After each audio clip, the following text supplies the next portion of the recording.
Scientists say they've developed a new superfood that could help honeybees. The supplement is designed to mimic pollen and can significantly enhance colony reproduction. When the bees have good nutrition, they should be able to at least do their best against these diseases and pathogens and pests that we don't currently have tools to fight. So we really think that this is a keystone in the problem of bee decline that we've fortunately been able to solve. Honeybees are critical pollinators for over 70% of global crops, but they face mounting threats from climate change, intensive farming, pests, and pathogens. We started to understand that there were gaps in the year when bees just didn't have enough food available, and this was becoming more and more important as pollination of crops depended on domesticated bees. Geraldine Wright is part of the Oxford-led team that engineered the yeast Yersinia lipolytica.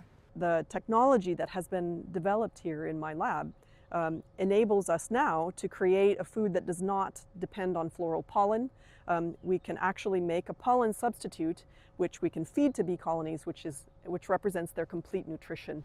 Pollen is a key dietary component for bees and provides specific lipids called sterols, which are vital for bee development.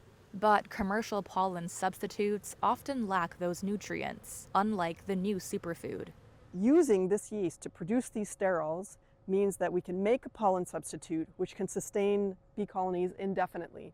And this is a really huge breakthrough for beekeepers. In 3-month trials, colonies fed the supplement reared up to 15 times more larvae to the pupal stage compared to those on standard diets. They also sustained brood production longer. Large-scale field trials for the superfood are now planned to confirm long-term benefits, with Belgian company Apex Biosciences partnering with the Oxford team to start commercial production in 2026. One of the important parts of trying to design the pollen substitute was to make it affordable for beekeepers. Our pollen substitute is going to be more expensive than those that are currently on the market, but it's the perfect food.